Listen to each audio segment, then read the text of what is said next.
This might come as a shock to you, but I wasn't very popular in high school. And yet, as the bottle spun round, somehow, there I was, in the circle, barely able to move, completely unable to speak. In social situations, there are responses that are clever or devastating or adequate, but I could never come up with them in time. When a kid called me a tool, it took me 2 days to come up with, "I must be the way I was drilling your mom last night." My inability to ever say the right thing at the right time ensured I didn't get invited to many parties, and I felt really stupid about it. In 10th grade, my friend Vanessa invited me to her New Year's party. I was so excited. It was my first real teenage party with girls, and Vanessa went to a different school from me. So finally, a room full of people who would know me as more than just the guy who had a 2-desk quarantine in 9th grade because he had a skin infection.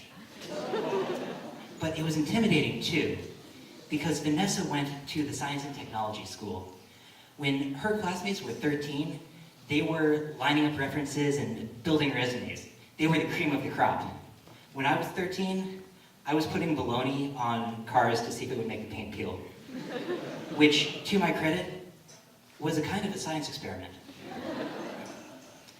I showed up at the party in a new sweater from JCPenney's and a steely resolve to show that I could hold my own.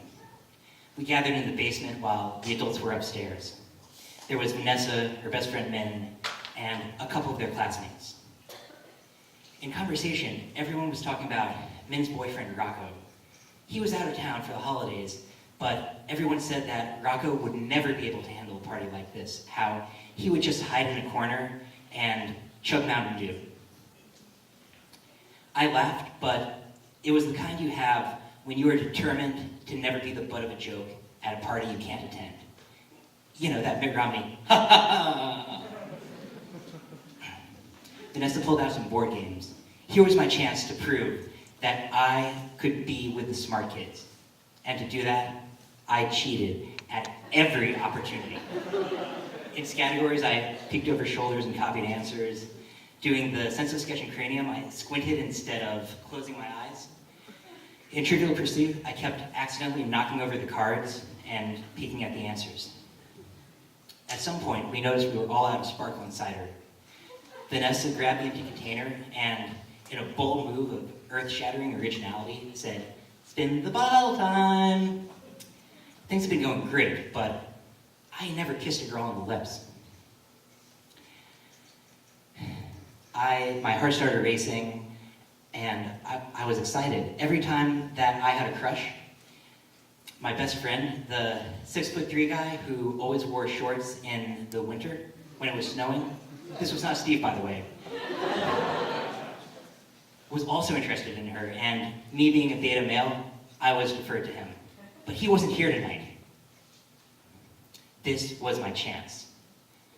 Then I realized, I have no experience kissing. I'm going to be a terrible kisser, a laughingstock, a Rocco. Min spun the bottle, and it stopped halfway between me and the guy next to me. You could see the gears in Min's head turning. She said, "Well, Jerry kissed Amanda, so I'll go with the other guy." The other guy? Me. Winner by default. Min leaned in, our lips pressed, our tongues touched, and I wondered, why haven't I been doing this much, much earlier? Afterward, there was a pause. It was warm, and the kiss had been wetter than I thought. I didn't realize someone else's spit was involved. I knew I needed a response, and I was about to say, "Thanks for that." Understated. Classy. But before I could, Min blurted out, "Well, at least you didn't say thank you like Rocco."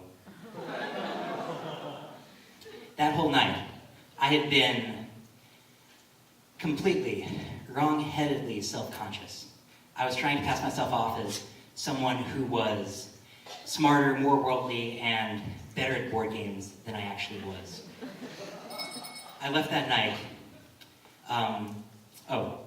The thanks would have been the first thing I said all night that was not a put on. And I would have been eviscerated for it.